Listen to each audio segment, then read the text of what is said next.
नमस्कार, मी सविताच किचनमध्ये तुम्हा सर्वांचं खूप खूप खूप मनापासून स्वागत। आज आपण मऊ लुसलुशीत तोंडात टाकताच विरघळेल असा गुळाचा शिरा बनवणार आहोत। तर त्यासाठी मी इथे 1 वाटी गुळ घेतलेला आहे। आता हा गुळ आपण एका पातेल्यामध्ये टाकूया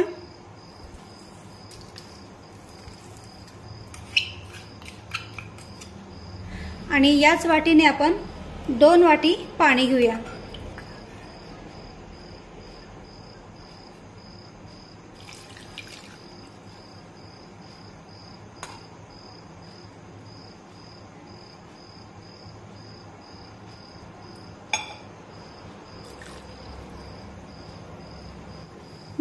आता हा गुळ आपण पाण्यात टाकून हे पाणी आपण गॅसवर गरम करून घेऊ। आता ज्या वाटीने आपण 1 वाटी गुळ घेतलेला आहे त्याच वाटीने 1 वाटी रवा घेतलेला आहे। तर इथे मी 1 वाटी जाड रवा वापरलेला आहे, तुम्ही बारीक रवा सुद्धा वापरू शकता। त्यानंतर काजू बदामाचे काप घेतलेले आहेत, 1 चमचा वेलदोडे पूड आणि अर्धी वाटी तूप घेतलेला आहे।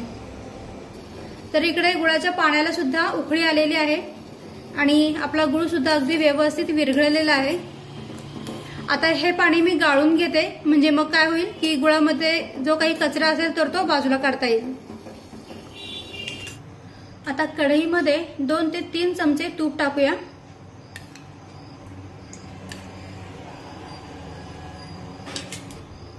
आणि तूप चांगलं गरम झालं की त्यामध्ये 1 वाटी रवा टाकू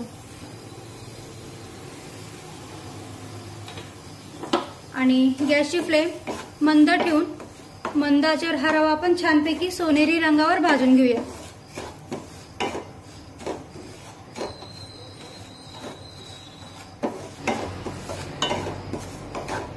तुपामध्ये रवा टाकण्यापूर्वी तूप हे चांगलं गरम असायला पाहिजे, म्हणजे मग रवा फुलायला मदत होते। आता मंद आचेवर हा रवा आपण छानपैकी सोनेरी रंगावर भाजून घेऊया आणि एकसारखा असा हा रवा हलवत राहायचं, म्हणजे मग तो अगदी व्यवस्थित सगळीकडून भाजला जातो।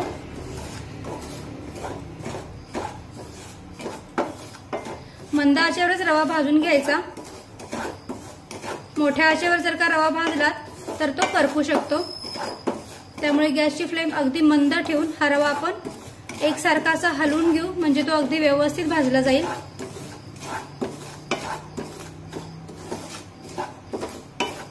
आणि इकडे आपला रवा छानपैकी सोनेरी रंगावर भाजलेला आहे, तुम्ही पाहू शकता। यामध्ये मी आणखीन थोडंसं तूप टाकते,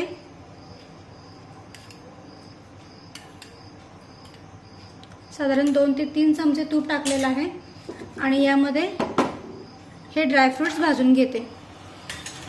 सुरुवातीला जरी तुम्ही हे ड्रायफ्रुट्स भाजून घेतले तुपामध्ये तरीही चालेल।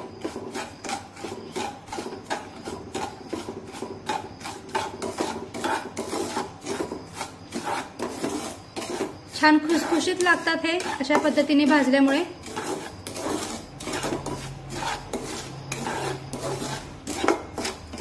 तूप तुम्ही तुमच्या आवडीप्रमाणे कमी जास्त घेऊ शकता। तर आणखीन 1 मिनिट मी हा रवा छानपैकी भाजून घेते। आता रवा आपला छानपैकी भाजलेला आहे, तुम्ही पाहू शकता मस्त सोनेरी रंग आलेला आहे याला। आता यामध्ये हे गाळून घेतलेलं गुळाचं पाणी थोडंसं टाकूया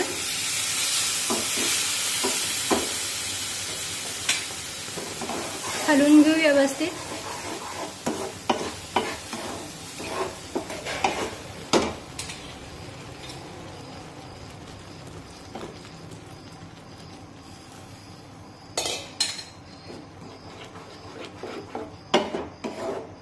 रव्याच्या गाठी होऊ द्यायच्या नाहीयेत, त्यामुळे अगदी थोडंसं पाणी यामध्ये टाकत जायचंय।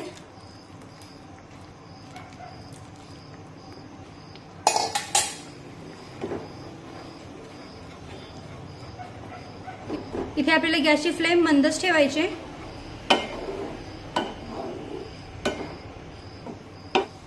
आता यामध्ये 1 चमचा वेलदोडे पूड टाकूया, व्यवस्थित मिक्स करून घेऊ।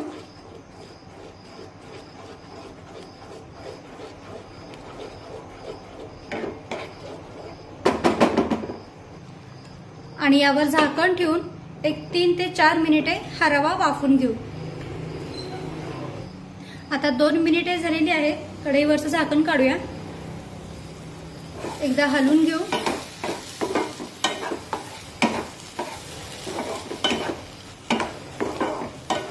सगळीकडून व्यवस्थित हलवून घ्यायचं आहे।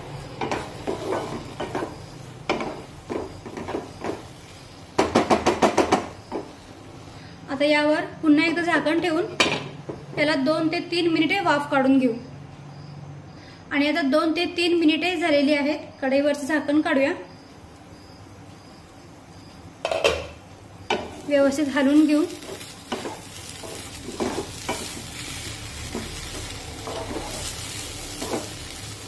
तर इथे आपला शिरा बनवून तयार आहे।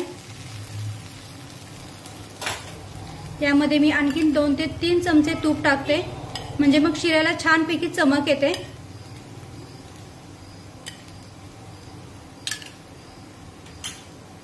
मिक्स करून घेऊया।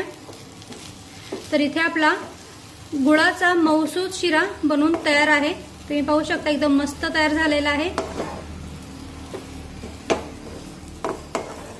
मस्त सुगंध येतोय शिऱ्याचा।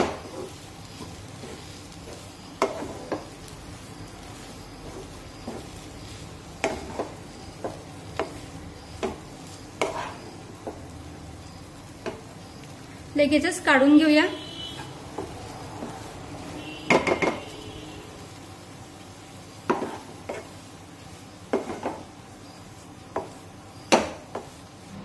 तर इथे आपला गुळाचा शिरा बनवून तयार आहे। अगदी मऊ लुसलुशीत, तोंडात टाकताच विरघळेल असा हा शिरा बनवून तयार झालेला आहे। साखरेच्या शिऱ्यासारखाच हा गुळाचा शिरा सुद्धा चवीला खूप छान लागतो, कारण गुळामुळे या शिऱ्याची पौष्टिकता जास्त वाढते। आणि हा शिरा तुम्ही तुमच्या मुलांना टिफिनमध्ये सुद्धा देऊ शकता। तर नक्की बनवून बघा आणि व्हिडिओ आवडला असेल तर व्हिडिओला प्लीज लाईक करा, शेअर करा आणि सबस्क्राईब करायला विसरू नका। थँक्यू।